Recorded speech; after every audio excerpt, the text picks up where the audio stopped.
The champagne flute shattered against the barn's weathered oak floor like a gunshot in the hush of the reception hall, shards scattering like the fragile illusions Andrew had clung to for years. "You think I don't see it?" his stepbrother Ethan hissed from the shadows of the hayloft stairs, his breath hot with bourbon and betrayal, tuxedo jacket slung over one shoulder as the bride's laughter echoed from the dance floor below.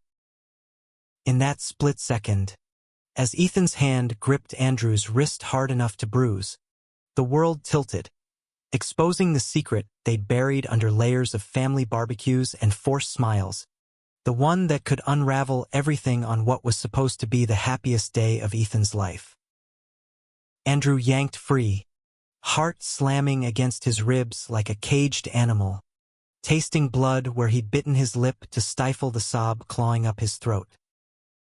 The air in the old Kentucky barn, transformed into a rustic wonderland of fairy lights and wildflower garlands for Ethan's wedding to Sarah, suddenly felt too thick, laced with the scent of hay, bourbon, and the faint floral perfume that had once been Andrew's alone to memorize on stolen summer nights.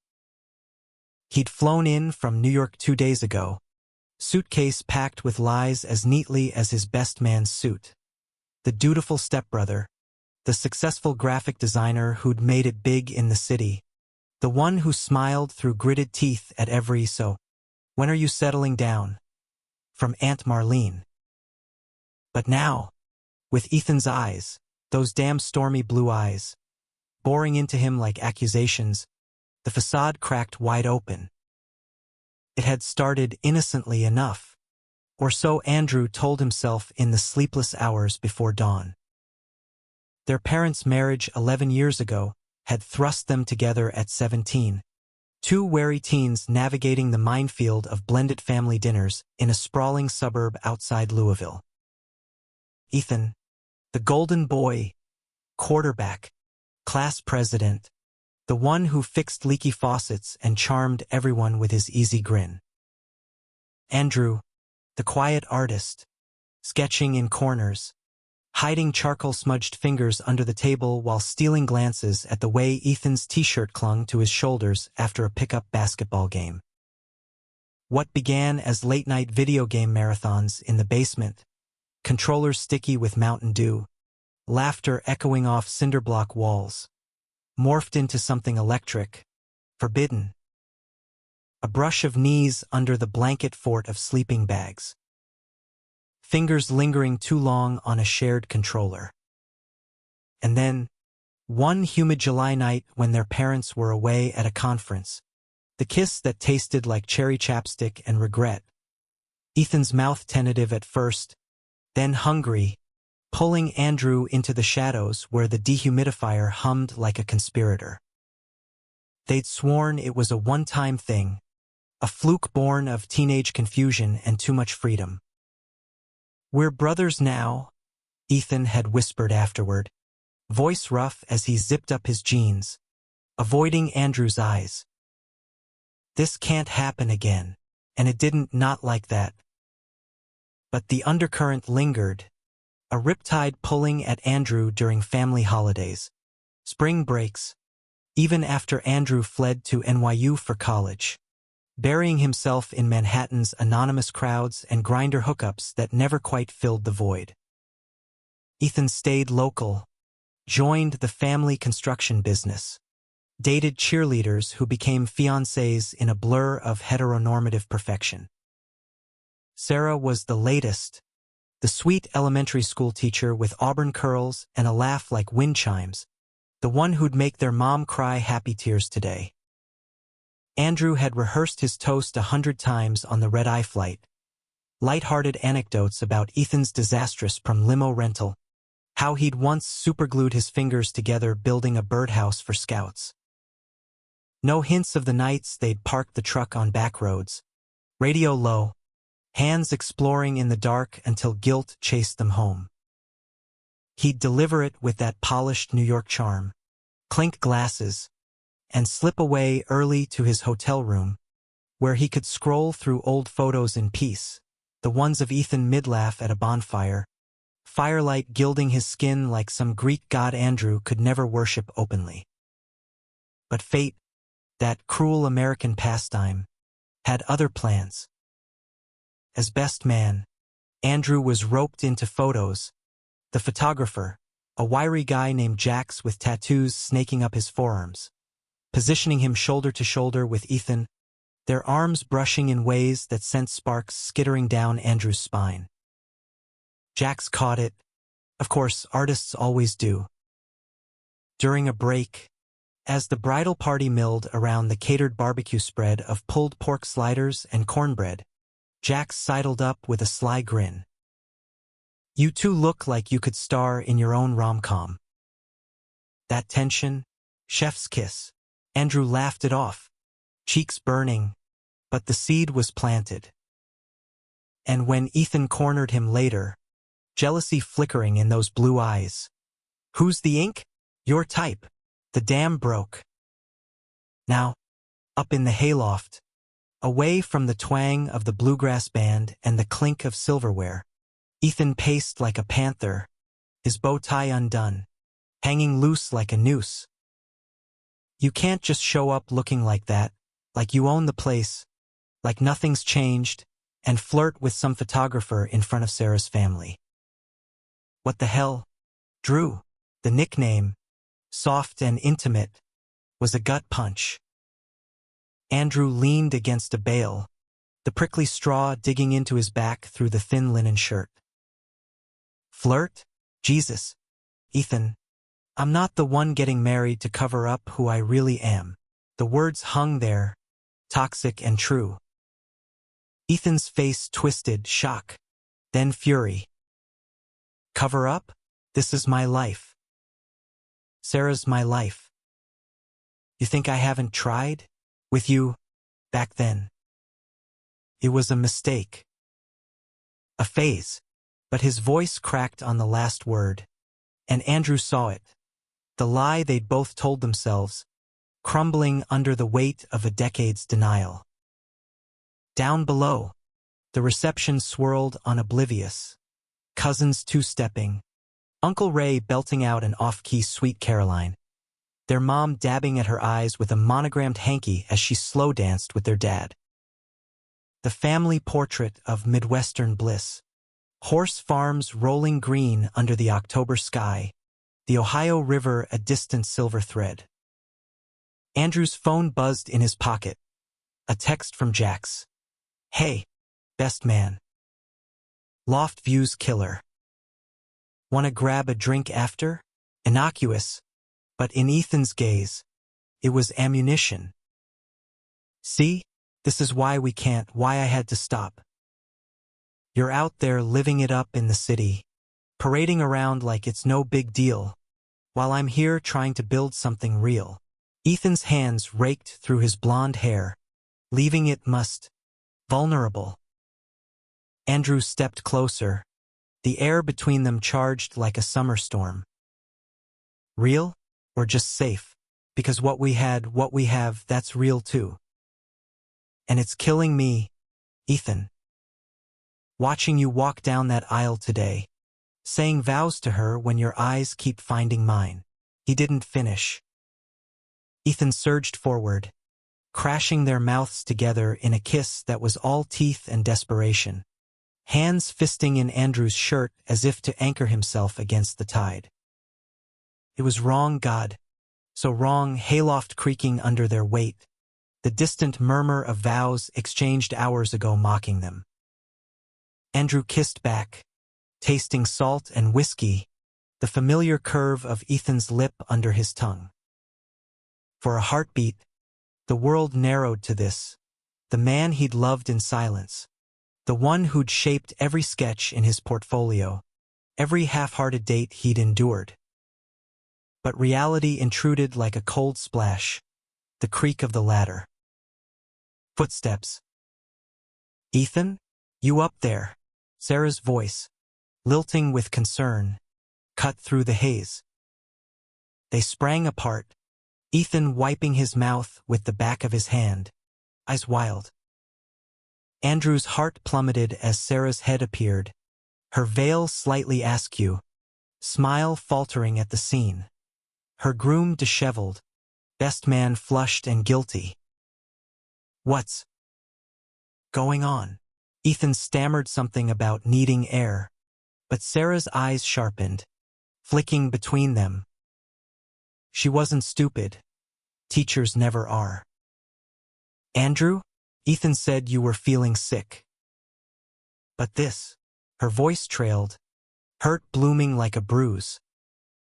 Andrew wanted to vanish, to dissolve into the Kentucky dust, but he stood frozen as she climbed the rest of the way, the ladder groaning under her lace gown. "It's nothing," Ethan lied, too quickly. Sarah laughed, a brittle sound, and shook her head. "Nothing? I've seen the way you two look at each other all day. Like you're sharing a secret the rest of us aren't privy to. And now this." She gestured vaguely at their rumpled clothes, the charged air. Andrew's stomach twisted. Betrayal wasn't just Ethan's. It was hers too, the woman who'd planned this fairy tale day with Pinterest precision, only to find her prince in a tower with the dragon. Down below, the band struck up Wonderwall, ironic and oblivious. Sarah's chin trembled, but she straightened, ever the Southern belle. "Tell me the truth." "Both of you." Ethan opened his mouth, closed it. Andrew, voice steady despite the quake inside, said, We were close as kids. Closer than brothers should be. It ended years ago, but it never really did." The confession hung, raw and American in its bluntness. No flowery excuses, just the truth laid bare like a Bourbon Trail distillery tour. Sarah's face crumpled, then hardened. "You knew? All this time, planning our wedding, toasting us, and you," she whirled on Ethan. "Did you kiss him? Today? Of all days?" Ethan nodded, defeated, and Sarah's hand flew to her mouth, stifling a sob. She backed away, nearly tripping on her train. I need a minute." And then she was gone, fleeing down the ladder, the skirt of her dress billowing like a white flag of surrender. Ethan slumped against the wall, sliding to the floor. "What have we done?" Andrew knelt beside him, the straw floor rough under his knees, and for the first time in years, pulled him into a real embrace. Not stolen, not frantic, but achingly tender. "We told the truth." Finally, but as shouts rose from below, Sarah's brother calling her name, their mom asking what was wrong, the weight of it crashed down. The family was fracturing, right here in the heart of horse country, where secrets were supposed to stay buried like moonshine jugs. Andrew's mind raced. Jack's waiting somewhere with that easy smile, possible escape into openness. But Ethan, head in his hands, whispered, "I can't lose them." Not today. And Andrew, ever the fixer, the one who'd always bent for love, nodded. "Then we fix it. For now." But deep down, he knew, the truth, once unleashed, didn't go back in the bottle. It fermented, it burned, and it changed everything. The reception hall below buzzed with a tension that rippled outward like a stone skipped across the Ohio River. Guests milled, sensing the shift, whispers threading through the crowd like kudzu vines. Aunt Marlene, with her beehive hairdo and penchant for gossip, cornered their mom near the dessert table. "Something's off with the boys, Diane." Ethan's face was white as a sheet during the cake cutting. Diane, ever the optimist in her pastel mother of the groom dress, waved it off with a forced laugh. "Just nerves, Marlene. Weddings are emotional." but her eyes darted to the loft, where shadows moved like ghosts. Andrew descended first, smoothing his shirt, forcing a smile that didn't reach his eyes. Jax caught him at the foot of the ladder, 2 plastic cups of spiked sweet tea in hand. "Rough climb? You look like you saw a ghost." Jax's voice was low, teasing, with that Brooklyn edge, tattoos peeking from rolled sleeves, dark hair artfully messy. Andrew accepted the cup, the cold sweetness grounding him. More like wrestled one, they clinked cups, a small ritual, and for a moment, Andrew let himself imagine it. A life where he could lean in, taste the lime on Jax's lips without the world exploding. But duty called. Sarah stood by the photo booth, veil discarded on a hay bale, her bridesmaids fluttering like worried hens. "Andrew," she said, voice steel wrapped in silk, "we need to talk." Privately, he followed her to a side room off the barn, once a tack room smelling of leather and liniment, now strung with Edison bulbs for intimate conversations. She closed the door, arms crossed over her bouquet of sunflowers. "How long?" He leaned against a saddle rack, the truth tasting like bile.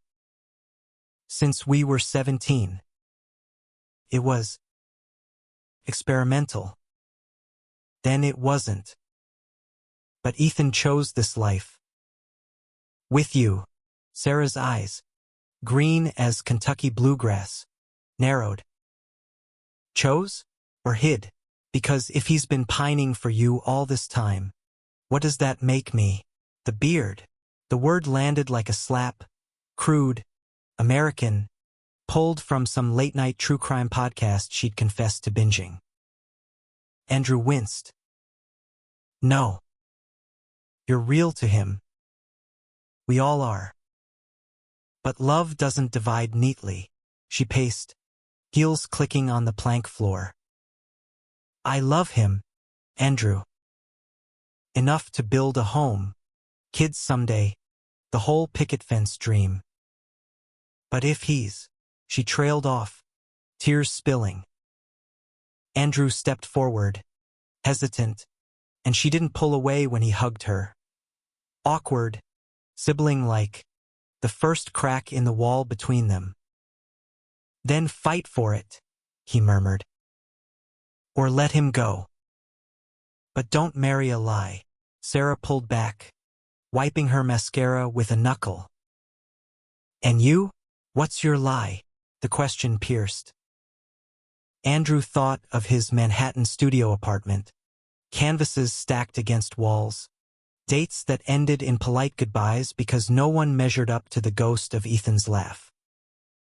"Mine's simpler. I'm gay. Always have been. Just never said it out loud here." Sarah blinked, processing. "To anyone?" He shook his head. "Not till now." She nodded, slow, like piecing together a puzzle. "Well, shit. Welcome to the club of fucked up family secrets." A ghost of a smile tugged at her lips, and Andrew huffed a laugh, the first real one all day. Outside, the band paused for announcements, the DJ's voice crackling. "Folks, a little delay on the bouquet toss. Brides freshening up." Laughter rippled, but the undercurrent hummed. Ethan appeared in the doorway then, face ashen, tie fully abandoned. "Sarah, she held up a hand. "Not yet. But we're talking. All of us." She glanced at Andrew. "You too." No more hiding. As they emerged into the fray, the family converged.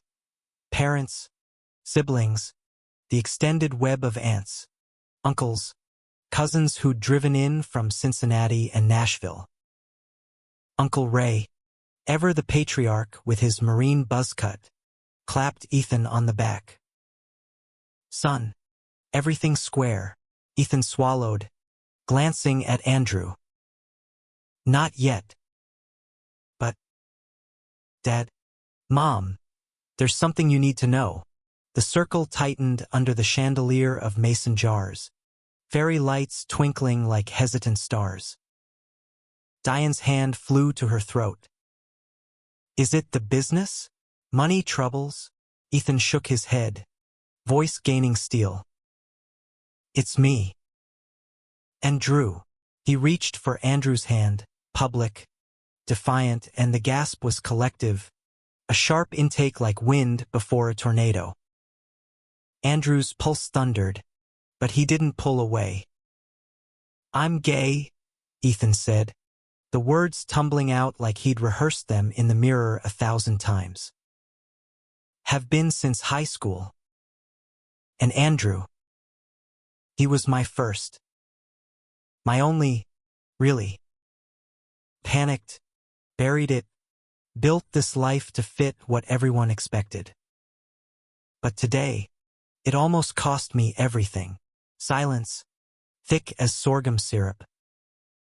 Then, chaos, Marlene's Lord Have Mercy, blending with Cousin Becca's I Knew It, and their dad's low son.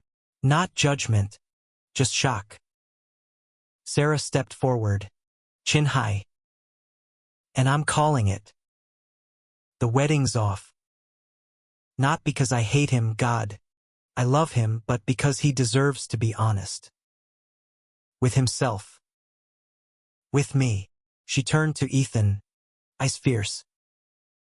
You figure it out. But not today. The barn erupted, tears, hugs, arguments flaring like bottle rockets. Andrew stood amid it, hands still in Ethan's, the truth a wildfire now, consuming the old lies. Jax watched from the bar, raising his cup in salute, promise of tomorrows. Their mom pulled them both into a crushing embrace, sobbing, My boys. Oh, my boys. It wasn't perfect. Betrayals lingered, hearts mended slow as Appalachian trails, but in that raw, redemptive moment, family wasn't blood or vows. It was choosing truth, over and over, under the wide American sky. As the initial shockwave subsided, the barn's energy shifted from stunned silence to a chaotic symphony of raised voices and clinking glasses. Guests torn between fleeing the drama or leaning in like it was the season finale of some Real Housewives spin-off. Andrew felt the weight of 2 decades' secrets lift, only to be replaced by a new gravity. The eyes on him, probing, questioning, some softening with unexpected empathy. Ethan's grip on his hand tightened, knuckles white, as if letting go meant tumbling into the abyss. We should get out of here, Ethan muttered, but Andrew shook his head. No running this time. Face it, Sarah, ever the conductor in crisis, took charge with a teacher's poise. Everyone, listen up.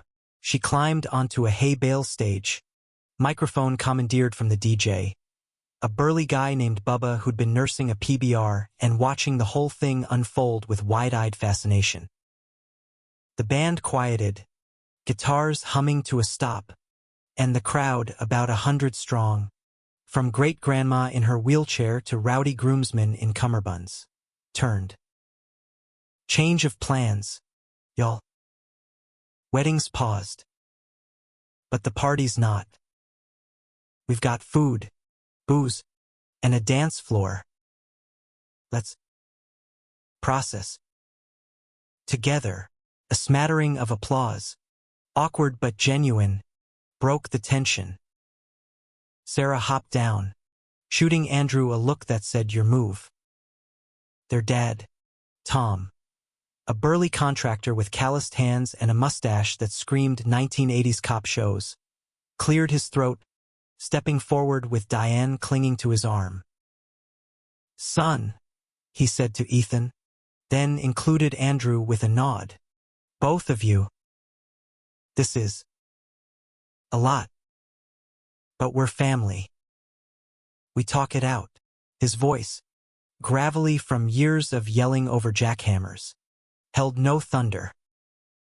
Just quiet resolve, the kind forged in Kentucky coal mines and Vietnam foxholes. Diane, tears streaking her blush, added, I always knew you two were special. Closer than most. Just wish you'd trusted us sooner. She squeezed Andrew's shoulder. Her perfume, Chanel No. 5. A splurge for the occasion, wrapping around him like a safety net. But not everyone was on board. Uncle Ray, red-faced from the open bar, jabbed a finger. This some city nonsense? Ethan, you're straight as an arrow. Remember that time you dated my niece Tammy? Ethan flinched, but Sarah whirled. Uncle Ray, with respect, Tammy was a rebound. An arrow's bend. The crowd chuckled, easing the edge. But Andrew felt the sting, old wounds reopening, judgments he'd fled to New York to escape. Jax materialized beside him then, a steady presence with his inked arms and knowing smirk.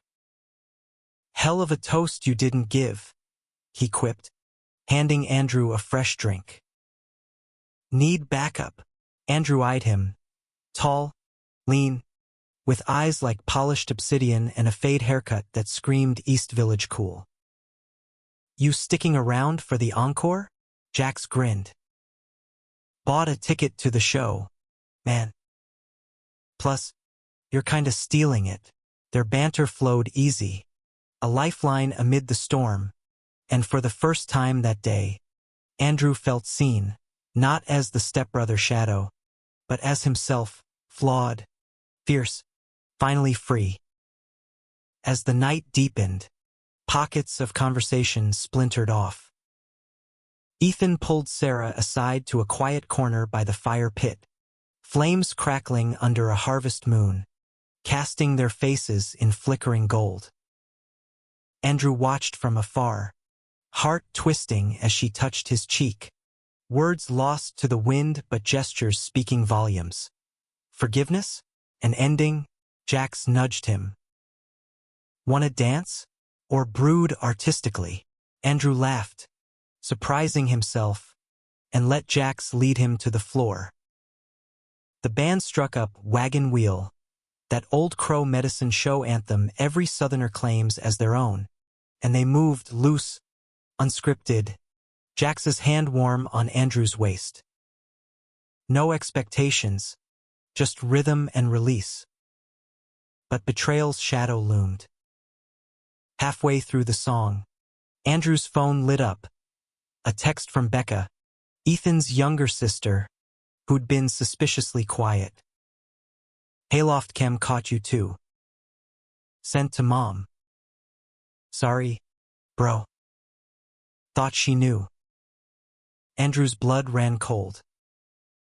Becca, the wild card, the one who'd always resented the city boy, stepbrother stealing her spotlight, the one who'd accidentally spilled Andrew's hidden sketchbook of Ethan nudes during a family Easter egg hunt years back. This wasn't shock. It was sabotage, a final twist of the knife to claim the narrative. He broke from Jax, storming toward Becca, who lounged by the bar scrolling her phone, smirking like she'd won bingo. What the hell? Becca, you outed us? On his wedding day, she shrugged, martini glass tilting. Truth hurts, Andrew. Ethan's always babied you. Time everyone saw the freak show for what it is. The word freak landed like buckshot, dredging up high school lockers slammed in his face. Whispers in the cafeteria about that quiet kid who stares too much. But Andrew didn't crumble. Freak? Nah. That's you. Jealous. Small-town bitter. Ethan's twice the man you'll ever understand. He snatched her phone, deleted the video with shaking fingers. But the damage? Already viral in the family group chat, Pings lighting up screens like fireflies gone rogue. Diane's cry cut through. Andrew! Oh God! The video. And the circle reformed. Phones passed hand to hand. Gasps renewing. Ethan, emerging from his talk with Sarah, saw the fury in Andrew's eyes and pieced it together. Becca? You sent that? His sister's defiance cracked under his glare. I just wanted. You wanted control? Ethan roared, voice echoing off rafters. Like always. Twisting things, 'cause you can't stand not being center stage.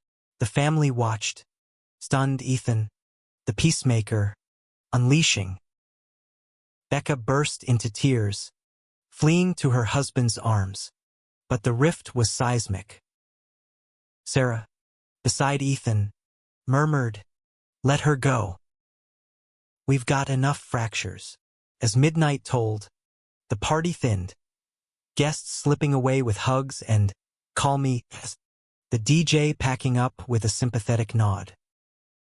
Andrew found Ethan on the porch, staring at the rolling hills, Sarah's ring box unopened on the railing. "She gave it back," Ethan said softly. "Said we need time. Space. To figure out who we are without the script." Andrew sat beside him, shoulders touching, the night air crisp with fallen leaves. "And you? Who are you now?" Ethan turned, eyes searching. "Scared shitless. But alive. Because of you." He leaned in, kissed soft this time, no hayloft frenzy, just promise. Jax, lingering by his truck, caught Andrew's eye and winked, "Go get your story," before driving off into the dark. Dawn crept in pink over the tobacco fields as Andrew and Ethan loaded the truck with wilted flowers and half-eaten cake, the barn a husk of yesterday's dreams. Their parents waited in the kitchen of the old farmhouse, coffee brewing, pancakes sizzling Diane's cure-all. "We love you," Tom said gruffly. No more words needed. Becca had left at 2 a.m., a terse apology text unread. Betrayal scar would fade, but trust, that was the rebuild.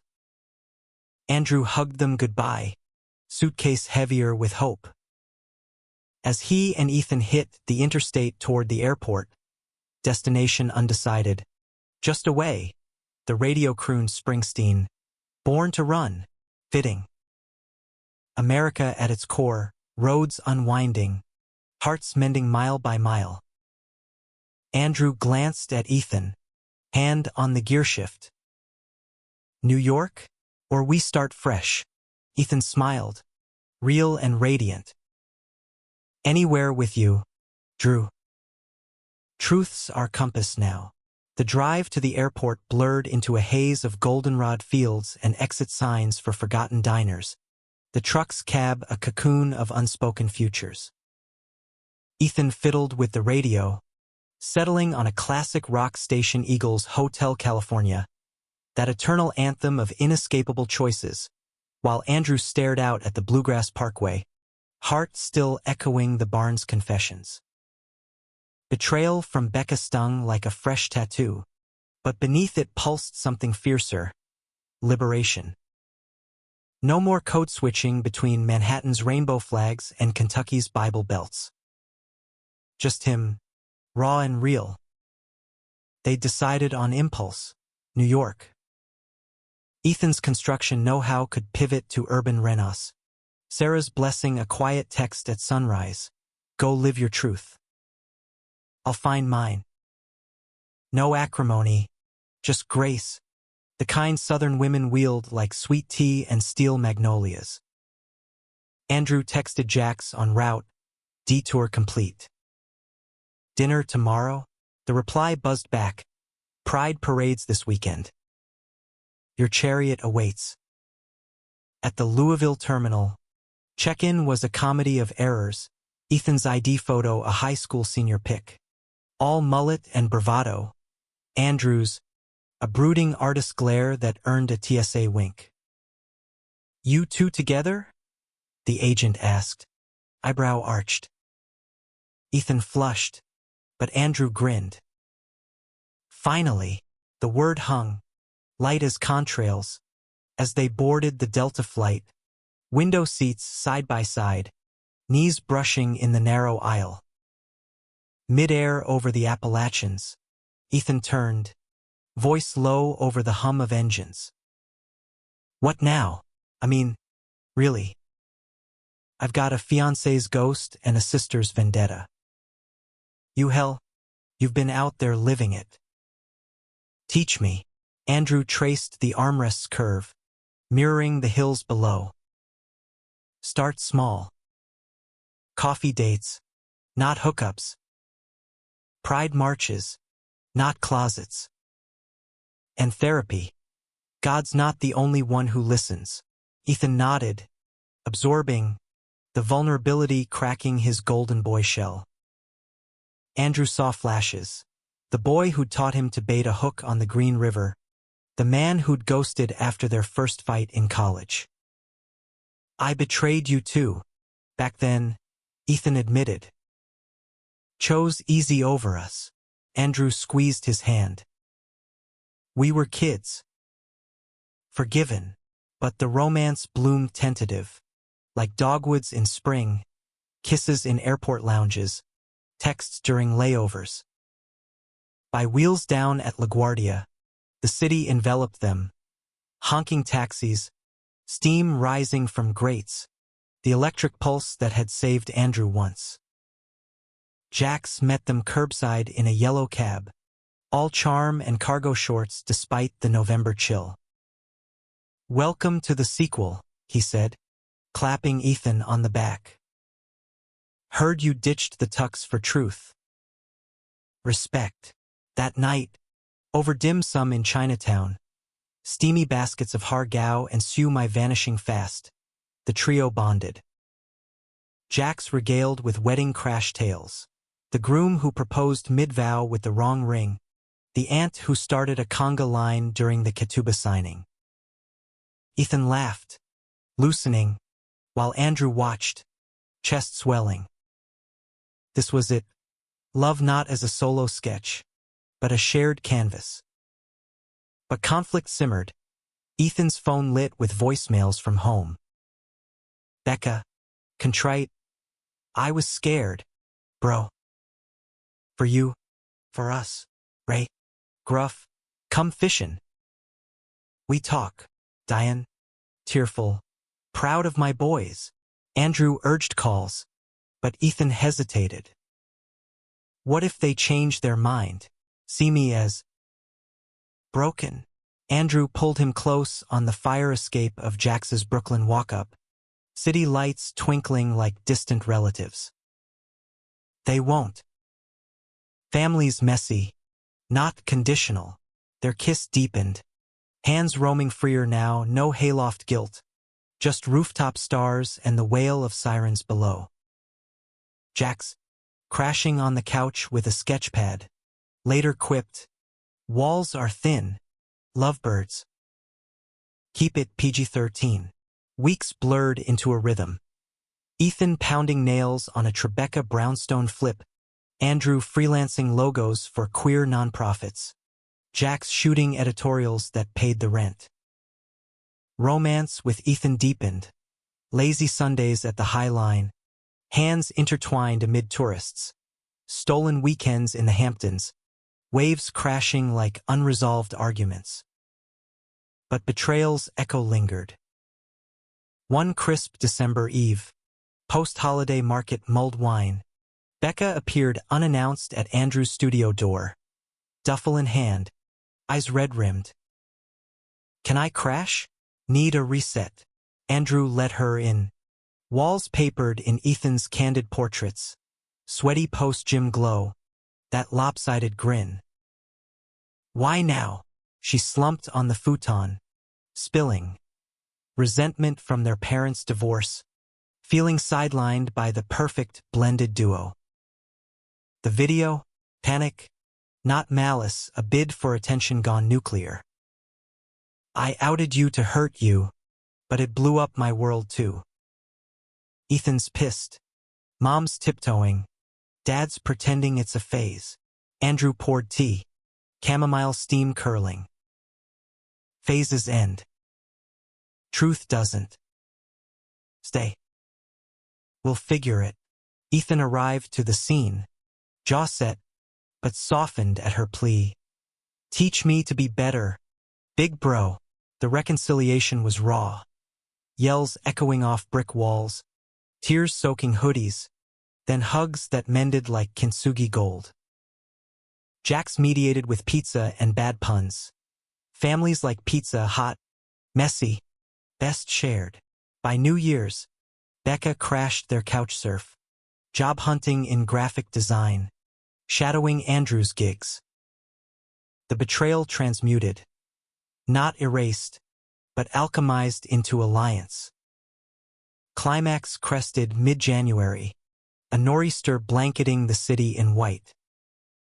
Ethan proposed not with a ring, but a sketch, their hands intertwined, inked over a map of roads from Louisville to here. Marry me? Not today, but someday. When we're ready. Andrew, tears freezing on lashes, whispered yes. But Storm's fury mirrored inner tempests. Ethan's nightmare of home rejection, Andrew's fear of urban isolation swallowing their roots. What if we lose them? Ethan gasped awake one blizzard night. Andrew held him. Then we build new. But they won't let go. Spring thawed doubts.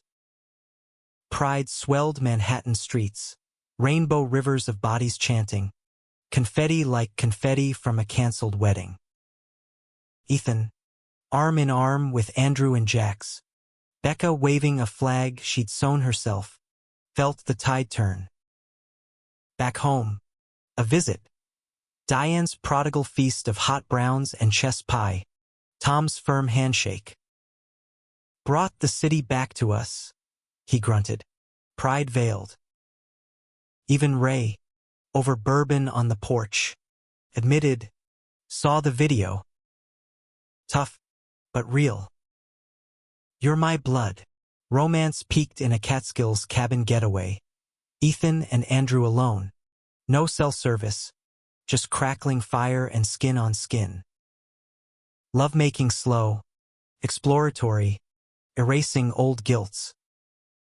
I love you, Ethan breathed, tracing Andrew's jaw. Always did. Dawn brought clarity. Love wasn't possession, but partnership, deep, dramatic, defiantly human. Yet humanism's thread wove through losses. Sarah remarried quietly that summer. A pediatrician named Mark. Their wedding invite a olive branch, wishing you rainbows. Becca thrived in Brooklyn, her own coming out as by a quiet bombshell over brunch. Family, fractured then forged, stood resilient, calls weekly, visits biannual, truths airing like fresh laundry. By fall, 2 years post-barn, Andrew and Ethan stood on that same hayloft, rebuilt as a venue, irony thick, hosting their commitment ceremony. Small, parents, Jax officiating with vows laced in lens flares, Becca as witness with a tattoo tribute. No grand gestures, just rings exchanged under stars, promises whispered. From step to soul, Ethan said, and Andrew, hazel eyes shining, replied, truths are forever, America's heart, vast, varied, where betrayals bloom into belonging, and love, once hidden, lights the way home. The Catskills cabin retreat marked a pivot, not an endpoint, a deep breath before the exhale of everyday miracles. Andrew and Ethan returned to Brooklyn with sketches of each other penciled on napkins. Ethan's broad shoulders sketched in hurried lines during a diner breakfast, Andrew's hazel gaze captured in Ethan's blocky script notes on a diner placemat. Jack's, ever the third wheel with impeccable timing, crashed their first post-trip dinner with takeout from a hole-in-the-wall falafel joint in Williamsburg. To domestic bliss, he toasted, clinking his beer bottle against their wine glasses. And to me, the eternal best man.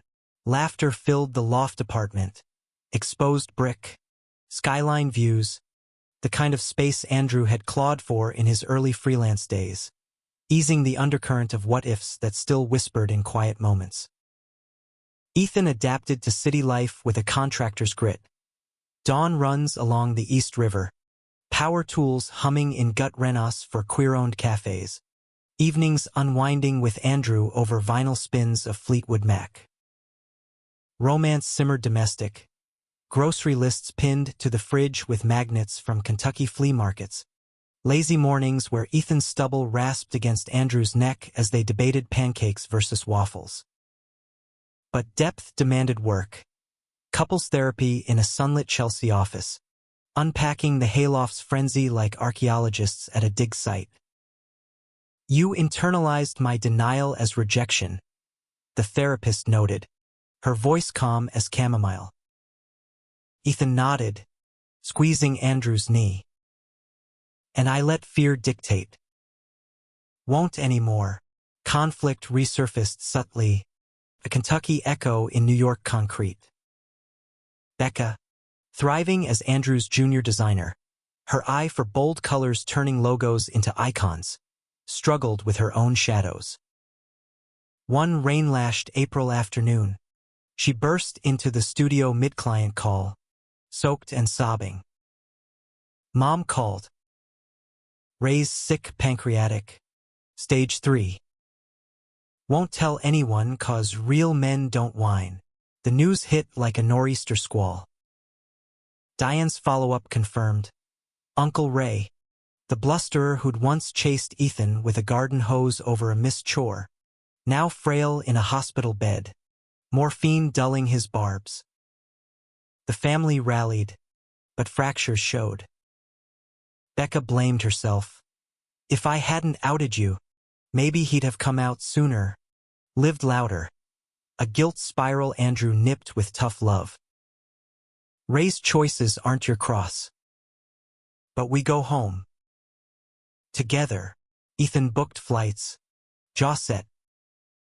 Jax offered to house sit, slipping Andrew a care package, chamomile tea, lube, practical bastard, and a Polaroid of the three grinning at last pride. Fight fair, love hard, the note read. Louisville welcomed them with humid May air thick as grief.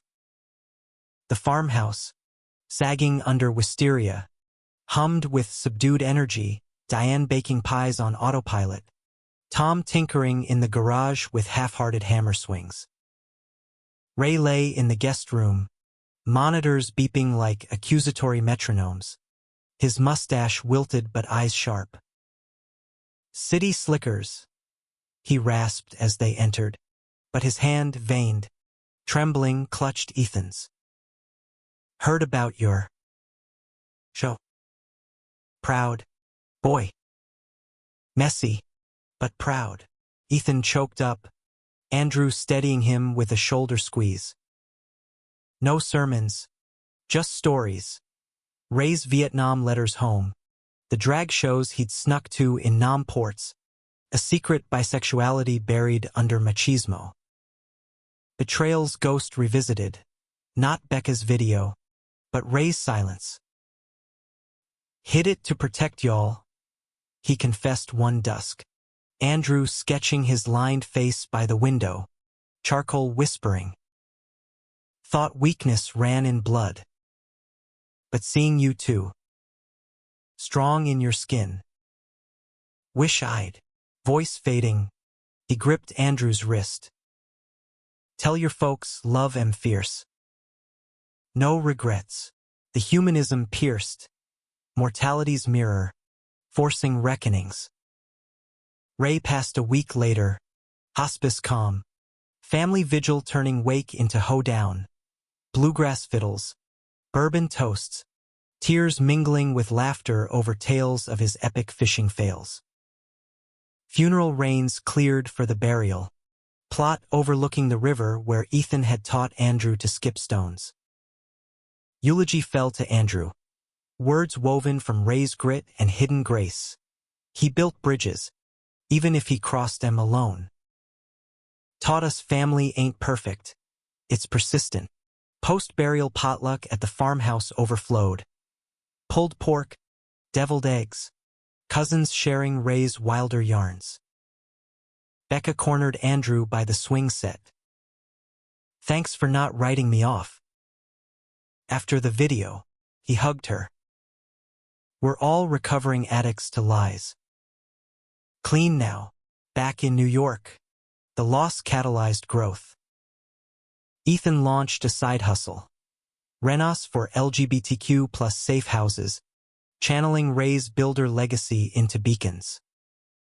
Andrew's portfolio swelled with a graphic novel pitch, Stepshadows, a semi-auto FIC of blended hearts, Jax photographing the promo shots, Becca lettering the title.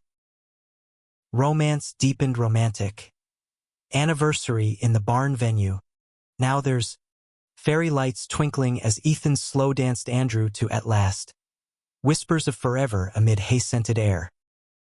Climax brewed that July. Heat wave baking the city. Ethan, mid-renov on a Harlem youth center. Got a call. Sarah, in labor early. Not asking for much, she said, voice strained over sirens. But he'd want you here, Mark, her husband, echoed support. The dash to Mount Sinai was frantic. Subway delays, cab fares spiking, arriving to scrubbed halls and Sarah's exhausted glow. Baby girl, Lila rose, tiny fists waving like victory flags. Ethan held her first, tears splashing, Andrew capturing the moment on his phone. Uncle's awe, the cycle renewing. But vulnerability cracked open old wounds. In the recovery room, Sarah confessed, after us, I dated scared. Mark's safe, but you too. Your fire inspires me, Ethan, Lila cooing in arms, replied, you were our catalyst. Thank you, Andrew, watching, felt the emotional swell, love's web expansive, not exclusive. Betrayal's scar from the wedding faded to silver. Sarah's not a villain, but a chapter closed kindly. Humanism bloomed in small acts. Weekly FaceTimes with Diane, teaching Lila yeehaw via video. Becca's first gallery show, queer icons in neon. Jax proposing to his boyfriend at a rooftop barbecue. Andrew as witness. Ethan's proposal sketch evolved into a tattoo. Their hands on his forearm, Andrew matching on his chest over heart. By autumn's turn, 2 years post-truth, the commitment ceremony unfolded in that Kentucky barn, transformed anew, wildflowers nodding to Sarah's unthrown bouquet. Intimate, 30 souls, Jax officiating with hipster vows. In sickness, Renas, and bad coffee, Becca's flag as aisle runner. Rings simple, hammered silver, engraved truth-bound. Tom's toast, to steps that lead home, Diane's tears, endless, joyful. As they kissed under rafters, hayloft ghosts banished. The crowd cheered, bluegrass swelling. Andrew, Ethan's hand in his, whispered, our story. Ethan grinned. Best plot twist. America, in its vast tapestry, rivers, roads, rainbows, reminded, love's not linear. It's a draft, revised with heart, ending not in perfection, but presence. Human, holy.